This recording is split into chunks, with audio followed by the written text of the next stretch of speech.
목포에서 지인을 흉기로 살해한 40대 남성이 여수로 도주한 뒤 경찰에 붙잡혔습니다. 경찰은 살해 동기 등을 조사한 뒤 구속영장을 신청할 방침입니다. 정부와 전남도가 추진하는 청년 농부 지원 정책이 현실과 동떨어져 있어 개선이 요구되고 있습니다. 농지 구입과 자금 확보를 위해 필요한 정책 방향성은 무엇인지 살펴봤습니다. 지난달 전남 서남권 기업 심리지수가 소폭 상승한 것으로 나타났습니다. 제조업과 비제조업 모두 상승했지만 여전히 부정적 심리가 잠재된 것으로 분석되고 있습니다. 올여름 폭염 일수가 평년보다 늘어날 것으로 예상되는 가운데 전남도가 폭염 대책을 추진합니다. 피해 예방을 위해 취약계층 등의 안전관리를 중점적으로 살필 방침입니다.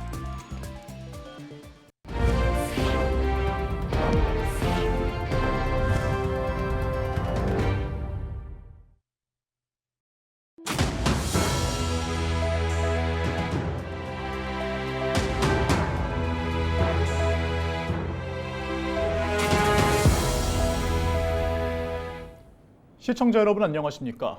헬로티비 전남뉴스입니다. 지난달 전남 서남부권의 기업 심리지수가 소폭 상승한 것으로 조사됐습니다. 한국은행 목포본부가 집계한 6월 기업 경기조사 결과를 보면 기업 심리지수를 나타내는 CBSI가 제조업은 한 달 전보다 0.9포인트 상승한 106.7, 7월 전망은 2.1포인트 증가한 107.1로 나타났습니다. 비제조업의 CBSI 역시 6월은 전월 대비 8.6포인트 증가한 107.9, 7월 전망은 10.1포인트 늘어난 108.4로 집계됐습니다. 실제 기업이 체감하는 정도를 나타내는 기업 경기 실사지수 BSI도 제조업과 비제조업 모두 소폭 상승했지만 긍정과 부정의 경계인 100을 밑돌았습니다. 기업 심리지수와 실사지수는 100보다 크면 긍정적, 적으면 부정적인 것을 의미합니다. 최근 기상청에서 올여름 평년보다 폭염 일수와 강도가 더 증가할 것으로 예보된 가운데 전남도가 폭염 피해 예방에 나섰습니다. 전남도는 상황관리반과 관리지원반 등 3개 반으로 폭염 대응 전담팀을 구성하고 사회 취약계층 보호 현황과 공사장 현장 근로자 안전관리 등을 집중적으로 점검할 방침입니다. 이와 함께 폭염 특보가 내려질 경우 공사 일시정지와 계약기간 연장 제도가 추진될 수 있도록 이끌며 고령 농업인을 대상으로 집중 예찰 활동을 실시할 계획입니다. 목포의 한 단독주택에서 40대 남성이 지인을 흉기로 살해한 뒤 달아났습니다. 경찰은 남성을 수색 반나절 만에 여수에서 검거했습니다. 보도에 장혜원 기자입니다. 목포에 있는 한 단독주택입니다. 이곳에서 40대 남성 A씨가 직장 동료인 B씨를 흉기로 살해한 뒤 도주했습니다. 보시는 것처럼 흉기 살인 사건이 발생한 단독주택은 폴리스 라인이 쳐져 있고 폐쇄돼 있습니다. 경찰에 신고가 접수된 건 3일 새벽 2시 반쯤. 법무부 해남보호관찰소가 B씨의 전자발찌 신호가 끊긴 것을 확인하기 위해 거주지를 찾았지만 인기척이 느껴지지 않아 경찰에 신고했습니다. A씨는 유리창을 통해 침입한 뒤 자고 있는 B씨를 살해하고 B씨의 아내를 납치해 여수로 향한 것으로 알려졌습니다. 당시 A씨와 B씨는 같은 단독주택의 위아래층에 거주한 것으로 파악됐습니다. A씨는 단독주택에 입주한 지 열흘 만에 범행을 저질렀습니다. 당시 인근 주민은 늦은 시간인데다 비가 내려 아무 소리를 듣지 못했다고 말합니다. 그 부인이 외국 사람이고 애기 하나 있어 5살 먹은 딸. 그리고 셋이 거거든요. 그렇게 잘 살았거든요. 한순간도 못 들었지. 비나 오고 한도 못 들었지. 근데 대문 딱 끊어놔버렸더라고.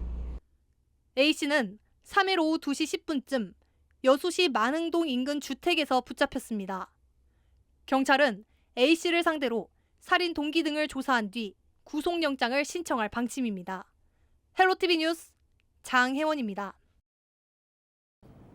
농사에 뛰어든 청년 농부들이 겪는 어려움과 이를 해소하기 위한 대책을 고민해보는 기획보도 이어갑니다. 지난 보도에서는 농사를 지을 땅을 구하기 어려울 뿐더러 대출도 쉽지 않아 지역을 떠나야 할지 고민하는 전남 지역 청년 농부들의 현실을 전해드렸습니다. 이번 시간은 정부와 전남도가 내세운 청년농부 지원책의 허점과 개선점은 무엇인지 살펴보겠습니다. 송하영 기자입니다. 지난해 전남 지역 청년 농부는 모두 2만 8천여 명. 5년 전과 비교해 30% 줄어든 규모로 2021년부터 해마다 감소세가 이어졌습니다. 오는 2027년까지 청년 농부 3만 명 육성을 목표한 정부는 물론 2031년까지 스마트팜 청년 농부를 1만 명까지 늘리겠다고 밝힌 전남도의 구호를 무색하게 하는 결과인 겁니다. 문제는 앞으로도 이 같은 감소세가 지속될 것으로 예상된다는 점입니다. 지난해 전남 지역 청년 농부를 대상으로 지역 정착 수준을 물었더니 영농과 생활 부문에서 모두 불안정하다는 답변이 높게 나타났습니다.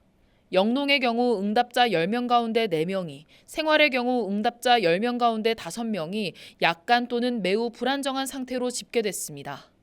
청년 농부들의 지역 정착을 위해 필요한 정책으로는 농지 임대와 구입이 가장 많았고 자금 지원과 농지외 영농 기반 등이 뒤를 이었습니다. 결국 농지 임대와 자금 지원이 청년 농부들이 필요로 하는 핵심인 겁니다. 이 때문에 전문가들은 정책 개선이 필요하다고 지적합니다. 농지 임대 또는 매매에 대해서 정부가 비축 농지를 청년 농부에게 우선 지원하거나 임차료 지원 사업 등을 추진하고 있지만 홍보는 미흡하다는 겁니다. 또 정착지에 대한 정보가 부족한 청년 농부들이 비합리적인 농지 가격으로 임대하거나 매매하는 경우가 잇따르는 만큼 농지 정보가 정확히 제공되도록 관리해야 한다고 말합니다. 터무니없는 가격에, 그러면 저희가 맹지라고 부르는 뭐 그런 이상한 농지를 해준 상당히 극단적인 사례죠. 근데 이제 그 말은 뭐냐면 청년농이 그런 농지에 대한 정보, 지역에 대한 정보가 없다 보니까 사실은 자칫하면 손실을 볼 우려가 있다는 거죠. 자금 확보와 관련해서는 현실에 맞춘 대출이 이루어져야 합니다. 시설 설치 자금 대출의 경우 땅을 담보로 요구하는데 땅이 없는 영농 초기 청년 농부들을 위해 조건 완화가 필요해 보입니다. 또 청년 농부들이 지역에 정착하는 기간이 최소 5년 이상 걸리는 만큼 영농 정착 지원금 지급 기간을 연장해야 한다는 의견이 있습니다. 근데 저희가 농가들의 심층 면접 해봐도 3년 내에 정착하는 거 쉽지 않다라고 이야기합니다. 뭐 5년 정도 해도 빠르다고 이야기하고요. 보통은 한 10년 이상 걸린다. 근데 정부에서는 3년 지원해주고 있거든요. 그러면 사실은 좀 이 지원 규모도 규모지만 지원 기간을 좀 실질적으로 연장해 줄 필요가 있다. 청년농 지원 업무 담당자를 둔 전남의 지자체는 모두 11곳, 이 가운데 7곳은 담당자가 단 1명에 불과했습니다. 그런 만큼 청년 농부들의 영농과 생활 등 전반에 거쳐 상담을 지원하는 전문 조직을 구성해야 한다는 목소리도 나오고 있습니다. 헬로티비 뉴스 송하영입니다. 최근 소아와 청소년을 중심으로 호흡기 감염병인 백일해가 유행하고 있는 가운데 폐렴과 수족구병 등 각종 세균성 감염병들이 잇따라 유행 조짐을 보이고 있습니다. 일단 마스크 착용과 손 씻기 같은 개인 위생에 유의하면서 증상을 보이면 빨리 병원 진료를 받는 게 중요합니다. 이다혜 기자입니다. 이른 아침부터 소아 청소년과 대기실이 북새통을 이룹니다. 대부분 영유아나 초등학생인 어린 환자들은 오랜 기다림에 지쳐 보호자에 안기거나 대기실 의자에 힘없이 누워 있습니다. 병원 문을 열자마자 방문하는 이른바 오픈런을 해도 짧게는 1시간, 길게는 2시간 가까이 대기하기 일쑤입니다. 한 8시 50분쯤? 특히 월요일이나 금요일은 조금 이제 쉬었다가 오는 거기 때문에 좀 많은 편이에요. 지난달부터 소아와 청소년을 중심으로 백일의 환자가 급격히 늘면서 안 그래도 붐비던 소아과가 더 혼잡해졌습니다. 100일 동안 기침을 한다고 해서 이름 붙여진 백일해는 콧물, 재채기, 기침 등 일반 감기 증상을 보이다가 발작성 기침을 하는 게 특징입니다. 5세 이하 영유아가 취약한 것으로 알려져 있지만 올해는 유독 10대 청소년 환자가 많습니다. 지난 한 달간 강원도 내에서만 108명이 감염됐고 대구 73명, 제주 58명 등 전국적으로 번지는 모양새입니다. 올 상반기 전국 백일해 환자는 1,360여 명, 최근 10년간 백일해 환자가 가장 많았던 2018년 연간 980명 기록을 이미 뛰어넘었습니다. 제2급 법정 감염병인 백일해가 한 달 넘게 유행하고 있는 가운데 폐렴과 수족구 등 다른 감염병들도 잇따라 유행 조짐을 보이고 있습니다. 발열, 두통, 인후통 등 감기 증상을 보이다가 일부 폐렴을 유발하는 마이코플라스마 폐렴균 감염증 환자도 최근 한 달 새 2배 가까이 늘었습니다. 네, 최근에 마이크로 플라즈마 폐렴으로 입원 많이 한다고 얘기 들었고, 그래서 하나는 입원해 있고 지금 둘은 진료 온 거고. 질병관리청은 올해 처음으로 마이코플라스마 폐렴균 감염증 유행주의보를 발령하고 항원 검사에 대해 건강보험 급여를 적용하기로 했습니다. 여기에 집단 생활을 하는 6세 이하 영유아를 중심으로 수족구병 환자 수도 크게 늘고 있습니다. 수족구 환자가 한 달 만에 2배 넘게 늘자 일선 어린이집과 유치원 등에선 학부모에게 안내문을 발송하는 등 긴장하고 있습니다. 전문가들은 일단 마스크 착용과 손 씻기 같은 개인위생 수칙을 잘 지키는 게 유일한 예방법이라고 조언합니다.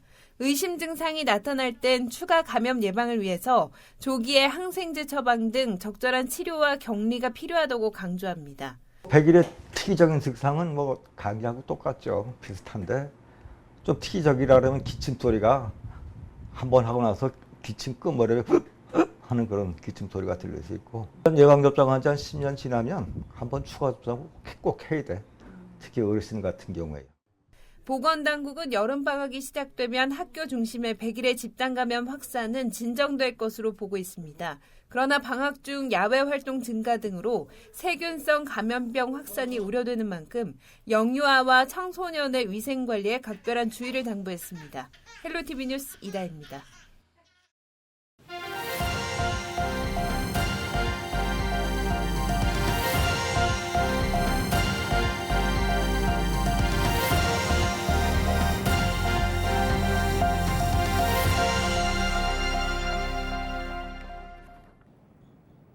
여수시 감사 결과 여수시 도시관리공단의 업무 부정적 사항이 무더기로 적발된 사실이 뒤늦게 알려졌습니다.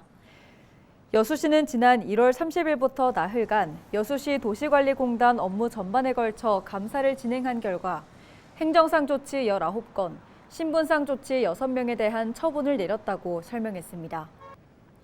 주요 내용으로는 자격이 없는 업체와 부당하게 수의 계약해 근무복을 구매하거나 공무 국외 출장 이후 결과 보고서가 공개되지 않은 점 등이 포함됐습니다.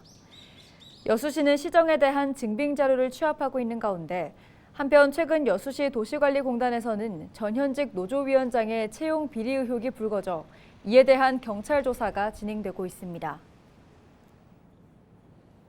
무안군이 민선 8기 공약 이행률을 점검한 결과 60%가 넘는 것으로 평가했습니다.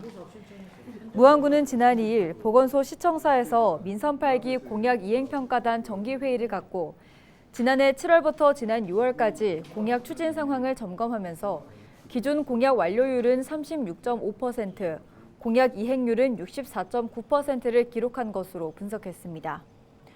공약 이행평가단은 앞서 정부 출연 연구기관 유치와 오룡 복합문화센터 건립, 삼양읍 원도심 활성화 사업, K푸드 융복합 산단 조성 등 18건에 대해 담당 부서와 논의 과정을 거쳐 공약 변경을 승인했습니다. 여수시의회가 8대 후반기 원구성을 마무리했습니다. 여수시의회는 지난 3일 238회 2차 본회의를 열고 선거를 통해 의회 운영위원장의 고용진 의원, 기획행정위원장의 주재헌 의원, 환경복지위원장의 강재헌 의원, 해양도시 건설위원장의 구민호 의원을 선출했습니다. 여수시의회는 오는 10일 후반기 의회 출범식을 연 뒤 19일부터 239회 임시회를 열고 하반기 주요 업무 계획을 보고받고 이회 추가 경정 예산안 등을 처리할 예정입니다.